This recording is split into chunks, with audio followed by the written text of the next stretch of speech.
kesempatan ini saya akan membahas judul mengenai part of speech atau yang kita sebut dengan kinds of word. Part of speech sebetulnya tidak asing lagi dalam kehidupan kita sehari-hari, seperti membaca, menulis, bercakap-cakap, berpidato, atau komunikasi lainnya. Dalam membahas the part of speech, ada beberapa hal yang harus kita pelajari. Pertama, pengertian the part of speech, jenis the part of speech, dan fungsi the part of speech.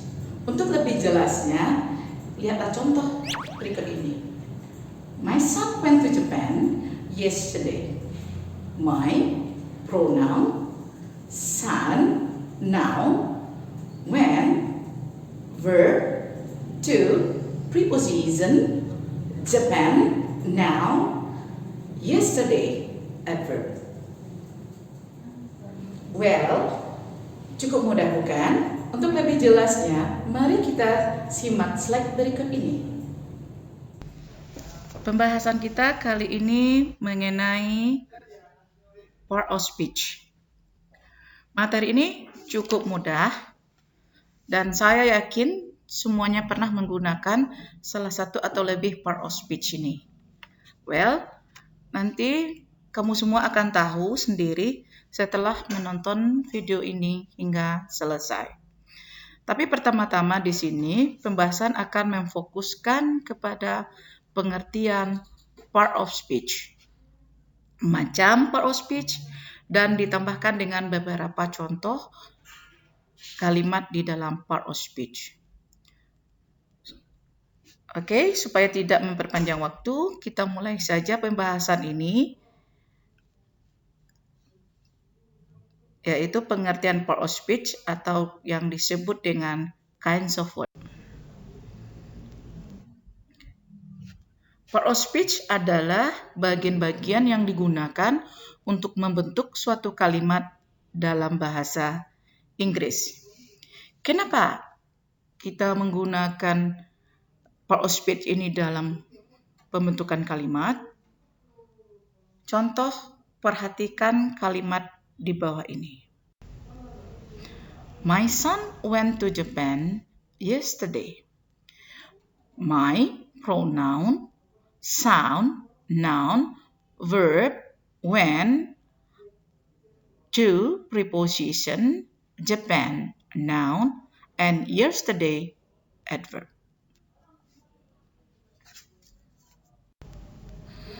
Bisa kita contohkan kepada dalam pembuatan kue yang ada beberapa bahan seperti harus adanya telur, adanya gula, adanya tepung di dalam pembuatan sebuah kue yang enak dan lezat. Begitu juga di dalam membuat kalimat yang harus ada beberapa bagian part of speech dalam pembentukan kalimat tersebut. Part of speech terbagi atas 8, yaitu verb, noun, pronoun, adjective, adverb, and conjunction, serta preposition dan interjection. Kita mulai saja pembahasan ini mengenai verb atau disebut juga dengan kata kerja. Kata kerja adalah kata yang menyatakan suatu aktivitas atau kondisi. Dan kata kerja ini pun dibagi atas 2, seperti kata kerja bantu dan kata kerja utama. Seperti contoh untuk kata kerja bantu, adanya be, have, do, will, and can. Dan untuk kata kerja utama, contohnya ada kata kerja study, speak, love. Oke, kita bentuk dia di dalam kalimat yang utuh. She is studying math. Zaki can play basketball. Ricky speak English well. Jadi di dalam kalimat ini ada kata kerja yang membentuk seperti studying, play, and speak. Part of speech berikutnya adalah kata benda atau disebut juga dengan noun. Pengertian dari kata benda itu yaitu kata yang digunakan untuk menamai suatu benda baik abstrak maupun konkret. Dan itu pun dibagi atas dua. Ada yang namanya form, ada yang berbentuk form, ada yang berbentuk noun. Oke, kita mulai dulu yang berbentuk form atau bentuk. Terdiri di atas dua, yaitu konkret dan abstrak. Maksud konkret di sini adalah yang bisa kita lihat, bisa kita raba, dan bisa kita rasakan. Yang namanya abstrak, hanya kita bisa merasakan dan tidak bisa kita melihatnya. Oke, contoh-contoh dari kata benda konkret.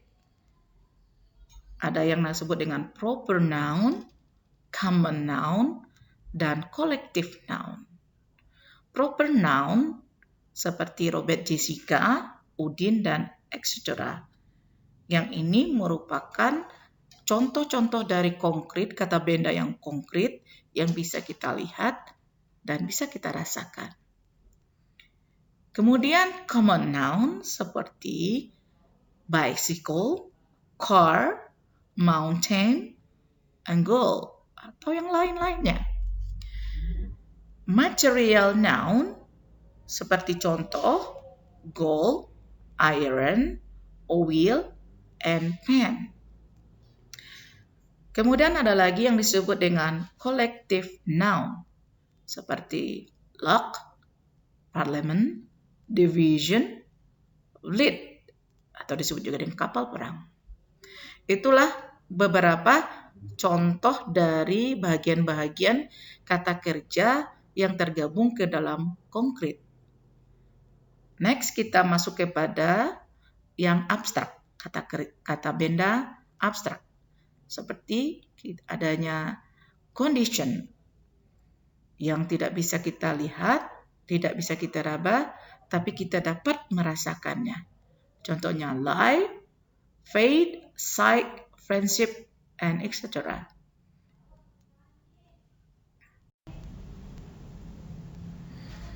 Kata benda yang berbentuk noun ada terdiri atas dua, ada count noun dan juga ada non-count noun. Maksud dari count noun ini adalah benda yang bisa kita hitung.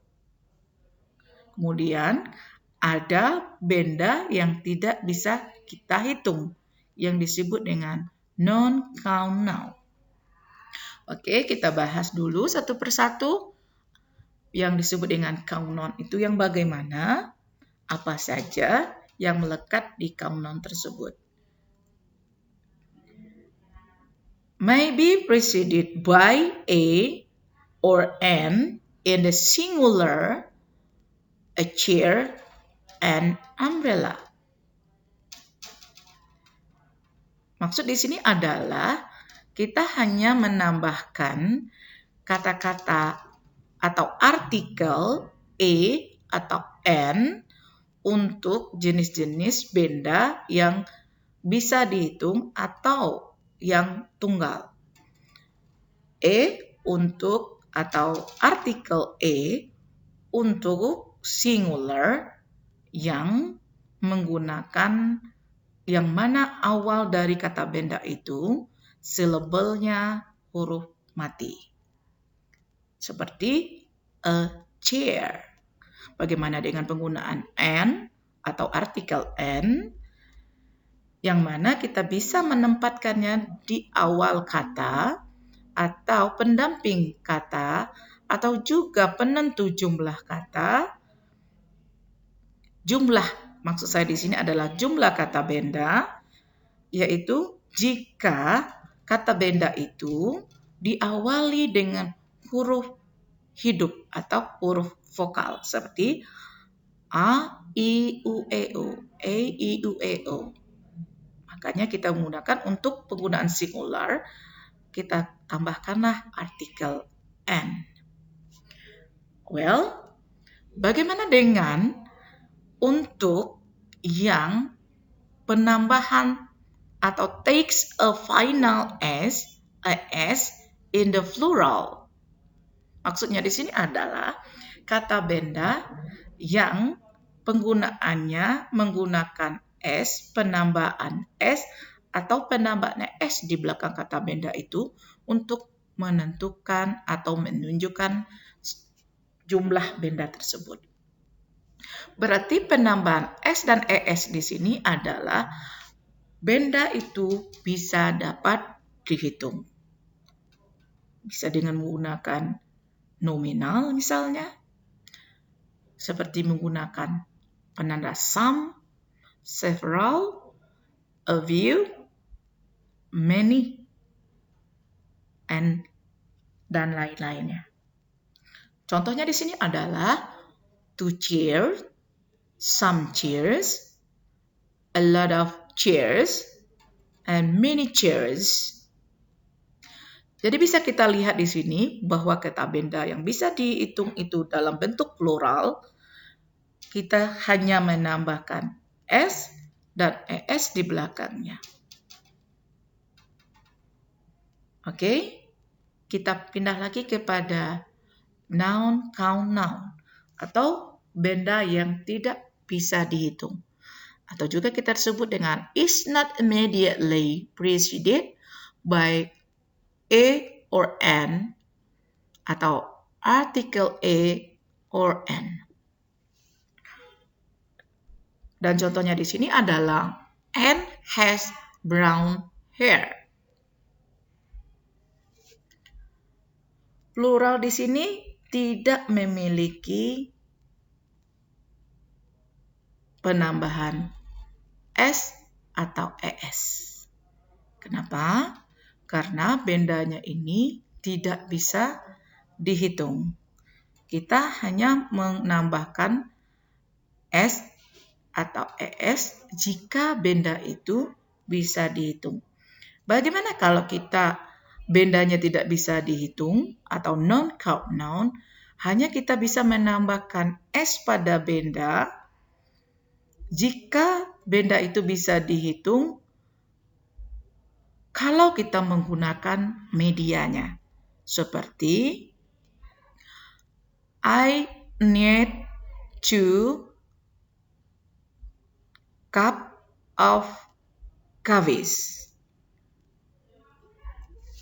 Jadi maksud dari noun count ini adalah alternatifnya supaya kita bisa memberikan penandaan S atau penambahan S atau ES pada benda itu jika ada medianya sebelum kata benda tersebut. Seperti 2 cups. Cups-nya yang harus ada penambahan S atau ES jika menyatakan lebih dari satu atau disebut juga dengan plural. Oke, kita pindah. Untuk contoh singular pada irregular noun ini adalah I saw a mouse in bedroom. Bagaimana dengan pluralnya? Kita buat kalimatnya. I saw mice in a bedroom. Kesimpulannya di sini adalah bahwa kita tidak boleh menambahkan S pada kata plural untuk irregular noun. Kecuali untuk singularnya, dia sudah pasti menggunakan bentuk-bentuk kata yang sudah ada yang telah diterangkan sebelumnya. Masuk kepada expressions of quantity. Di sini mungkin bisa dipelajari penjelasan atau penambahan penjelasan dari benda-benda plural yang bisa dihitung dan tidak bisa dihitung. Kalian bisa lihat pada slide ini ada yang namanya expression of quantity, use with count noun, use with noun count noun. Saya ambil contohnya satu. Ada each, every, one apple, each apple, every apples. Kemudian ada yang digunakan untuk noun count noun. Ada a little rice, much rice, a great deal of rice. Ini merupakan ekspresi-ekspresi of quantity dari benda-benda yang bisa dihitung dan benda yang tidak bisa dihitung. Kita lanjut kepada selanjutnya. Kemudian kita masuk kepada pembahasan the part of speech dalam bentuk kata ganti. Itu yang kita sebut dengan pronoun. Apa yang dimaksud dengan pronoun? Apa arti pronoun itu? Adalah untuk menggantikan kata benda. Ada beberapa bagian yang bisa kita lihat pada tabel ini. Ada yang namanya personal pronoun, possessive pronoun. Di dalam itu juga ada yang sebagai subjek, sebagai objek, sebagai as pronoun atau sebagai kata ganti pemilikan. Oke, kita bahas dulu di dalam subjek. Ada yang disebut dengan I, artian saya, you, kamu. Bisa kamu, you ini bisa tunggal, atau bisa juga kita gunakan untuk yang kata menandakan banyak. Misalnya kamu, kamu, kamu. Kemudian ada they, untuk pengertian dalam mereka. We, untuk kita. He, dia, laki-laki. She, dia, perempuan. It's, untuk benda. Bagaimana dengan objeknya?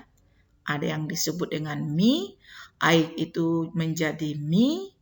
You tetap menjadi you. They menjadi them. We menjadi us. He menjadi him. She menjadi her.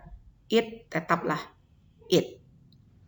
Selanjutnya mengenai possessive pronoun. Maksud possessive pronoun itu adalah menyatakan kepemilikan, kepunyaan.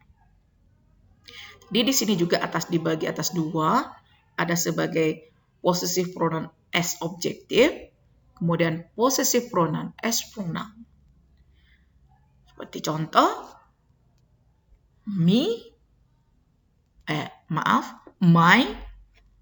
your, their, our, his, her, its. Kemudian kita masuk kepada possessive pronoun as pronoun. Ada yang disebut dengan mine, yours, theirs, ours, his, hers, and its. Itulah beberapa, bukan maksud saya di sini adalah kata ganti untuk menggantikan benda. Untuk lebih memahami penggunaan dari pronoun tersebut, kita bisa lihat contoh beberapa di slide ini. Oke, ada yang namanya I saw them. This is my campus. Whose jacket is that? That is mine. Kita bahas satu-satu. Contoh kalimat ini, I saw them. Jadi pronounnya I adalah subjek. Kemudian ada them sebagai objek. Kemudian lagi ada this is my campus. Ini merupakan adalah possessive pronoun sebagai adjective, yaitu my campus. Dan begitu juga dengan that is mine. That is mine dalam artian adalah possessive pronoun as pronoun. Yang mana bedanya tidak kita sebut di sini. Cukup dengan artian menggunakan pronoun as, possessive pronoun as pronoun. Itu contohnya mine adalah artiannya punyaku atau milikku.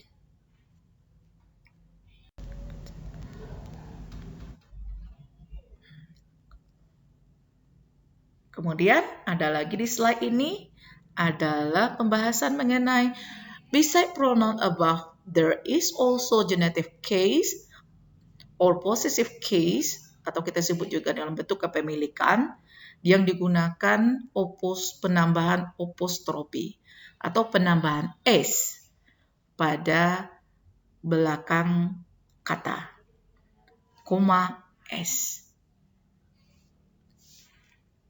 Misalnya, John's house, John's house.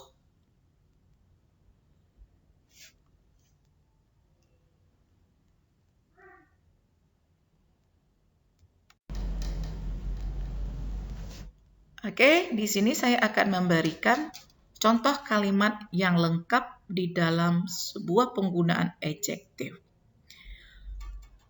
I saw two beautiful women in the restaurant. Jadi, adjektif di sini di dalam kalimat tersebut adalah beautiful.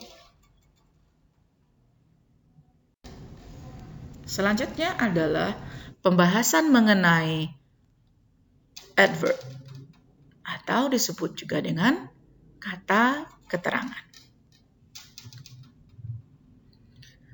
Kata keterangan di sini berfungsi menerangkan kata kerja. Bisa kata kerja yang disebut, maksud saya di sini adalah kata keterangan ini berfungsi menerangkan kata kerja atau yang disebut dengan verb, kata sifat yang disebut dengan adjektif atau keterangan lainnya. Ada di sini beberapa kata keterangan atau adverb yang bisa kita lihat, seperti adverb of time, adverb of place, adverb of frequency, and adverb of manner.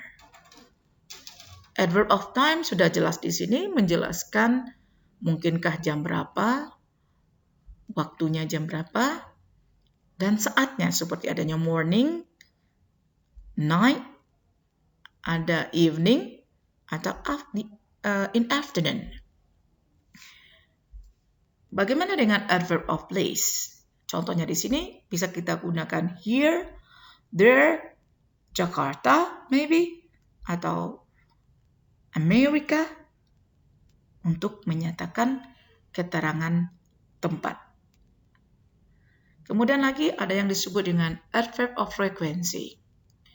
Adverb frekuensi di sini adalah merupakan berapa kali, berapa lama kita melakukan sebuah pekerjaan itu yang bisa kita gunakan kata atau disebut juga dengan contoh kata di dalam pernyataan, dalam sebuah pernyataan frekuensi seperti always, hardly, often, occasionally, sometimes, most of the time, much of the time, and usually.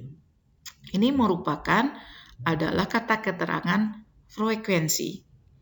Yang mana dalam artian di sini adalah selalu, berulang-ulang, sering, ya, kadang-kadang, atau biasanya. Dan ini digunakan untuk menjelaskan kata kerja. Seberapa seringkah berapa kalikah kita melakukan pekerjaan tersebut dengan menggunakan adverb of frekuensi ini tanpa menentukan waktunya.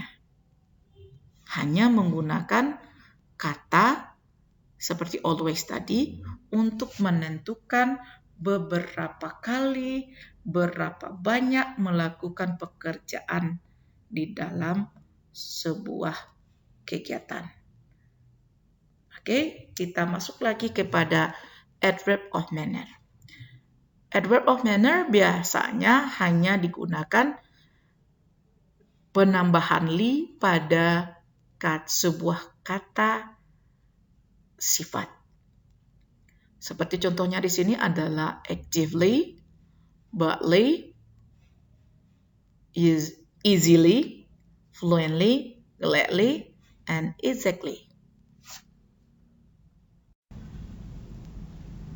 Kita masuk kepada bagian the part of speech yang lainnya atau disebut juga dengan conjunction. Conjunction di sini adalah fungsinya untuk menghubungkan antar kata, frasa, klausa, atau antar paragraf. I give you example for that. Contohnya seperti ini. You and me is a friend. Dan bisa juga kita lihat contohnya di sini pada slide ini. Dodi can play music well, but he can sing. I will drive you up after I deliver my sister.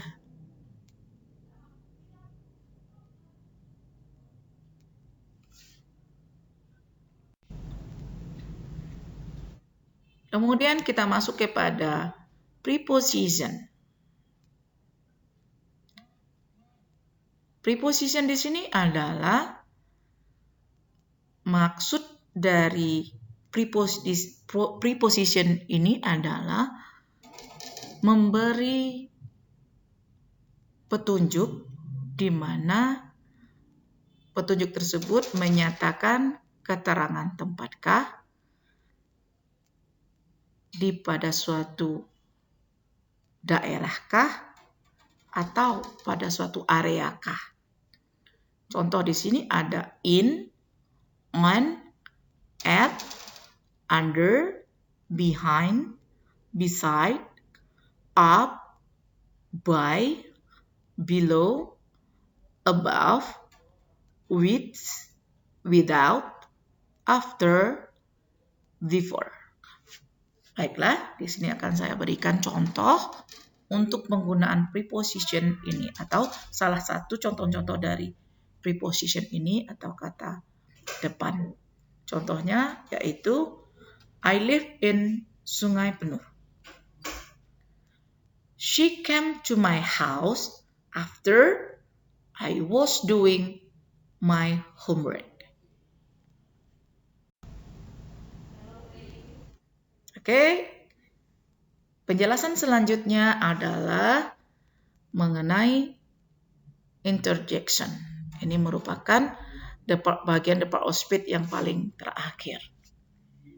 Interjection ini adalah kata pendek yang diucapkan untuk mengekspresikan sesuatu seperti emosi, kekaguman, kekecewaan, atau yang lain. Jadi interjection di sini dalam artiannya adalah kata seru. Contohnya hi, hello, cheerio, and bravo. Oke, itu adalah semua penjelasan dari pembahasan kita atau materi kita pada saat ini, pada waktu ini dengan pembahasan mengenai the part of speech. Saya rasa penjelasan ini sudah cukup jelas. Saya ucapkan thank you. Terima kasih.